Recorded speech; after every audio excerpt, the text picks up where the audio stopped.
Johnson & Johnson vaccines will once again reach millions of arms after a short pause in distribution.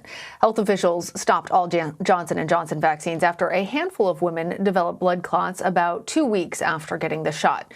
One woman died when the clot moved to her brain. The CDC later learned about a total of 15 clotting cases and 3 deaths. The FDA will now include a warning label with the vaccine. The CDC is recommending anyone over the age of 18 be eligible for a dose now. Johnson & Johnson has already distributed nearly 8 million vaccines. CBS's Michael George reports. After the CDC cleared the way for Johnson & Johnson's vaccine yesterday afternoon. So the vote is 10 in favor, 4 opposed, and 1 abstention. Health officials with stockpiles, this one in Texas, were ready. Though the J&J vaccine may come with a warning, alerting women about a possible risk of rare blood clots. CDC scientists found the benefits outweigh the possible risk. Statistically, 26 to as many as 45 adults might get a blood clot, but up to 1,400 lives might be saved. While COVID rates are no longer on the rise, the pandemic is still a crisis in this country. Overall, we're fairly flat, but we're flat with 60,000 new cases a day. We're flat with 700 deaths a day. So it's not like we're in a particularly great place. So the push is on to vaccinate. Several Baton Rouge college bars teamed up with healthcare workers to vaccinate student regulars. Having it here, it pulls in the younger crowd, especially. They're also doing we get free no cover cards, and so I feel like you're definitely getting a 2-for-1 by coming here. The pressure to vaccinate was also center court for the first time at last night's Golden State Warriors basketball game in San Francisco. Fans had to prove they'd been vaccinated or had a negative COVID test to enter the Chase Center. And that'll be true for more than 1 million California public university students, staff, and faculty wanting to return to campuses in the fall. The idea of vaccine passports is being advocated by UCSF's Dr. Bob Wachter, and he's expecting controversy. Vaccine passports or vaccine authentication will be the masks of 2021. But the problem is your vaccination status affects your community. If more and more businesses start requiring proof of vaccinations for things like travel or dining, health experts say they do expect a pushback from some, similar to what we saw with masks. Lana? Michael, thank you. I want to bring in now Dr. Bill Moss from Johns Hopkins University. Dr. Moss, thanks so much for being here. So use of the Johnson & Johnson vaccine is now resuming with a warning label. Who should be concerned about these side effects? Well, I think what this shows is that our process in the United States for vaccine safety surveillance is really working. And I think the whole population should be reassured about this process that was very transparent, very rigorous in evaluating the cases of blood clotting. Now, the group at highest risk and for whom the warning will target are women between the ages of 18 and 49 years of age. That's the group that seems to be at highest risk for this very rare potential adverse event following receipt of the Johnson & Johnson vaccine. That doesn't mean that individuals outside of that group are at zero risk. There was one reported case in a young man, and there were also some cases of blood clots occurring in older individuals. But that group, women 18 to 49 years of age, seems to be the group at highest risk.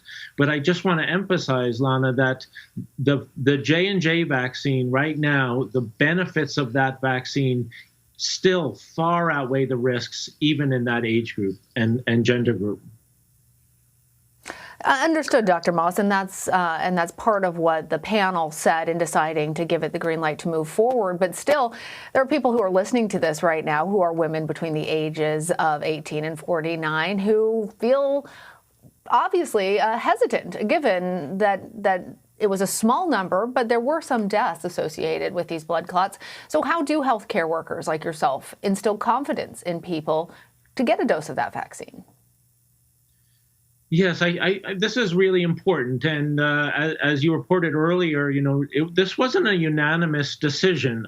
There were 4 people who voted no, and it's not that those members of the Advisory Committee on Immunization Practices, were opposed to the use of the J&J vaccine. What they wanted is very clear messaging, and particularly to women in that age category that we talked about, 18 to 49 years of age. Now, fortunately, in the United States, we have 2 other very safe and effective vaccines, the Pfizer and the Moderna vaccines. And I think it is reasonable for individual women to make a choice. We obviously, in the midst of a terrible pandemic, want people to get vaccinated as quickly as possible, but there are alternatives in this country. And on that note, Dr. Moss, I want to bring in another factor because the CDC is now encouraging pregnant women to get vaccinated. Given what we're still learning about these blood clots and side effects, which vaccines are best for this group, pregnant women? Right. Well, I'll first emphasize, Lana, that there is increasing data coming out on the severity of COVID-19 in pregnant women. A recent big study across multiple countries that suggests that the risk of severe disease is 3 times as high in pregnant women, the risk of intensive care unit admission 5 times as high. So COVID-19 is a very severe disease in pregnant women. And there was a recent report, a preliminary report, but from the Centers for Disease Control and Prevention just this week, published in the New England Journal of Medicine, that looked at the safety of particularly the mRNA vaccines, the Pfizer and Moderna vaccines in pregnant women. More than 35,000 pregnant women have been vaccinated in this country. They closely followed almost 4,000, and they're not seeing any increased safety signals among pregnant women. So I think in pregnant women, probably for all 3 vaccines, the benefits, again, greatly outweigh the risks. Well, demand for vaccines is dropping. For example, in New York City, vaccine centers that are run by the city no longer require an appointment. I'm wondering, Dr. Moss, how concerned you are that there are people who just don't want to be vaccinated, and we may be starting to approach that segment of the population. No, you're exactly right. And those of us who work in vaccinations globally, like myself, this is not an uncommon problem. You first reach those people who want to be vaccinated, those who have access to vaccination, and it does get harder and harder. And people often refer to the last mile or the hard to reach child when we're talking about global immunizations. And so I think here in the United States, we too have reached those who want to be vaccinated and those who have access to vaccination. I think we can still do more to improve access in some areas, but we've been doing really well. And most people, as all adults in the United States, are now eligible. And hopefully most people have access to vaccines. But you're exactly right. Then it becomes convincing those who are skeptical or mistrust the vaccines for a variety of reasons. And it's very important to listen to their concerns, listen to their questions, and really have those people who are most trusted and most influential address those questions and concerns. That can be their local healthcare provider, or maybe their community leaders or religious leaders. And that's going to be the big next effort in the United States, because we need to get many more people vaccinated. We've made tremendous progress, but we need to do better. One last question for you, Dr. Moss. The CDC is also considering a change to its outdoor mask guidelines. Is it safe to remove masks outdoors? And what about for children who haven't been vaccinated? Help us understand, what are the conditions under which we should be removing masks when we're outside, and how far apart we need to be from people? Yes, these are complex questions, and there's really kind of no single answer to this.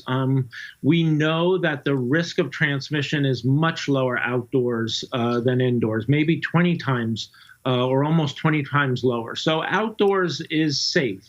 Now, there are three other factors I would consider in relaxing those guidelines. One is, the level of transmission in the community. If transmission is still high in the community, the risk outdoors is still there. The second is the type of gathering. I think people need to wear masks and, if they're in very close contact with other individuals, like at a sports stadium or a concert. And thirdly, the risk of severe COVID-19 in the individuals. And obviously, as more and more people are fully vaccinated, that risk goes down. That's helpful to think about those different considerations. Dr. Bill Moss, thank you. Thank you, Lana.